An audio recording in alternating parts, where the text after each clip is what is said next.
ये है एक इंट्रोडक्शन वीडियो काउंटिंग टेक्निक्स की। इसमें हम मेनली 3 चीज़ें समझेंगे। पहला है फंडामेंटल प्रिंसिपल ऑफ काउंटिंग, और फिर परमिटेशन यानी कि अरेंजमेंट करना, और थर्ड कॉम्बिनेशन यानी कि सिलेक्शन, और फिर इनके फॉर्मूलाज भी देखेंगे। ठीक है, ये जस्ट इंट्रोडक्शन वीडियो है, आपको बेसिक आइडिया यहाँ पे लगेगा। और जो आने वाली वीडियो है, कमिंग वीडियोस, उनमें हम प्रॉब्लम सॉल्व करेंगे, जहाँ पे आपको इसकी एक डीप अंडरस्टैंडिंग मिलेगी। तो चलिए स्टार्ट करते हैं फंडामेंटल प्रिंसिपल ऑफ काउंटिंग। इसको समझने के लिए मैं एक एग्जांपल देता हूँ। आपके पास लेट्स से आपके पास 3 लेटर हैं, ए बी सी। ठीक है, इनको अरेंज करना है। पहला अरेंजमेंट तो यही है, ए बी सी। अब दूसरा अरेंजमेंट क्या होगा, बी और सी की पोजीशन चेंज कर दी, तो आपको एक दूसरा अरेंजमेंट मिला। ठीक है, तो इसी तरह हम कितने अरेंजमेंट और बना सकते हैं, ये प्रॉब्लम है।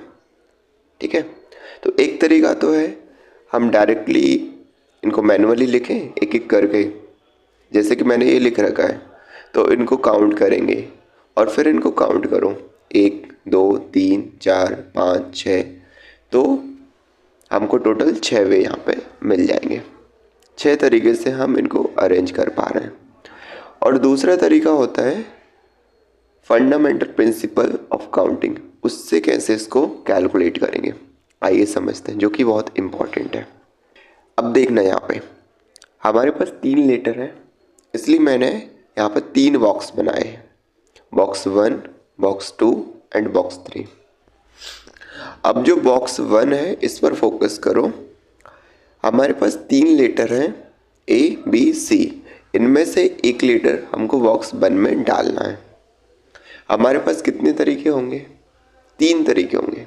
कैसे होंगे, देखो, बॉक्स 1 में ए भी जा सकता है, लेटर बी भी जा सकता है, और लेटर सी भी जा सकता है। इनमें से कोई एक जा सकता है, यानी कि यहाँ पर 3 तरीके हैं, इसलिए बॉक्स 1 में मैंने लिखा है 3। अब बॉक्स 2 पर फोकस करो। एक लेटर बॉक्स 1 में जा चुका है, अब हमारे पास 2 ही लेटर बचे, तो हमारे पास अब 2 तरीके हैं, या तो ये लेटर जाएगा या फिर ये वाला लेटर जाएगा। ठीक है, इसलिए इसमें 2 लिखा है। और लास्ट बॉक्स 3, अब हमारे पास सिर्फ एक ही लेटर बचा है, क्योंकि 2 लेटर हैं वो जा चुके हैं बॉक्स 1 और बॉक्स 2 में, तो बॉक्स 3 के लिए 1 ही यहाँ पे लिखा रखा है। अब यहाँ पे देखो, बॉक्स 1 में जो वर्क हुआ उसे हमने नाम दिया W1, और बॉक्स 2 में जो काम हुआ उसे W2, और बॉक्स 3 में जो काम हुआ उसे W3। अब क्या करेंगे, इनको हम मल्टीप्लाई करेंगे। क्यों, क्योंकि ये सारा काम एक साथ हो रहा है, एक ही बार में हम कर रहे हैं, इसलिए W1 into W2 into W3, इनको मल्टीप्लाई कर दिया, तो 3 इंटू 2 इंटू 1। तो इनके अंदर जो बॉक्स में लिखा था तरीके बॉक्स में, वेज, उनको भी मल्टीप्लाई कर देंगे, तो 3 इंटू 2 इंटू 1, तो आंसर 6 आया। मतलब total possible way of arrangement equal to 6 हमको मिलते हैं इसका। अब नेक्स्ट है परमिटेशन, इसको समझते हैं। देखो, परमिटेशन का बेसिक आइडिया है अरेंजमेंट या चेंज द रिलेटिव पोजीशन, या फिर अरेंजमेंट नंबर। ठीक है, इसको भी समझते हैं हम एक एग्जाम्पल लेकर। मान लो 3 फ्रेंड हैं, ए बी सी। ठीक है, और इनको एक लाइन में खड़ा करना है, तो पहले ए आया, फिर बी और फिर सी। ठीक है, ये एक अरेंजमेंट है। ठीक है, तो अब प्रॉब्लम ये है कि हम इनको कितने और अलग अलग तरीके से एक रो में खड़ा कर सकते हैं।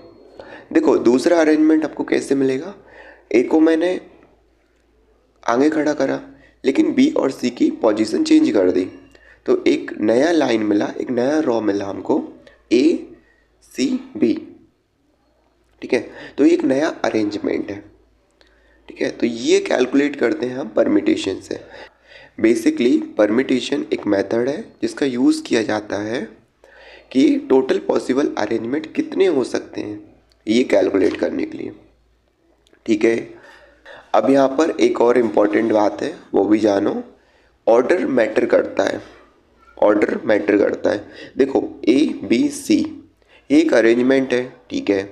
अब दूसरा अरेंजमेंट क्या हुआ, बी और सी की पोजीशन चेंज कर दी मैंने, तो पोजीशन चेंज कर दी बी और सी, यानी कि इसका ऑर्डर अलग है।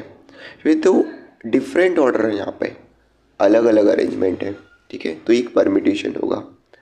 जबकि अगर देखें ए बी सी नीचे ए बी सी, तो यहाँ पर ऑर्डर सेम है, अरेंजमेंट सेम है, तो ये आपका अरेंजमेंट एक ही कहलाएगा। अब इसका फॉर्मूला देखते हैं। Total number of arrangement NPR is equal to n factorial n-1 factorial. ये इसका फॉर्मूला है परमिटेशन कैलकुलेट करने का। इससे हम बेसिकली कैलकुलेट करते हैं total possible number of arrangement कितने होंगे, वो कैलकुलेट करने के लिए।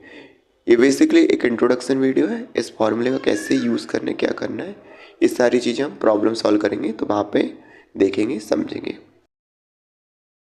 अब नेक्स्ट है कॉम्बिनेशन। कॉम्बिनेशन क्या होता है, इसका बेसिक आइडिया है सिलेक्शन। अपन को सिलेक्ट करना है चीज़ों को, ठीक है। अब इसको भी हम एक एग्जाम्पल लेंगे और उससे अच्छे से समझेंगे, ठीक है। अब मान लो आपको एक क्रिकेट टीम बनाना है और आपके पास टोटल 20 प्लेयर्स हैं, ठीक है। 20 प्लेयर्स हैं, आपको एक क्रिकेट टीम बनाना है जिसके लिए आपको 11 प्लेयर सिलेक्ट करना है, ठीक है। तो फर्स्टली अपने 20 प्लेयर्स हैं, उनमें से रेंडमली 11 लोगों को चुना और एक टीम बना दी, ठीक है।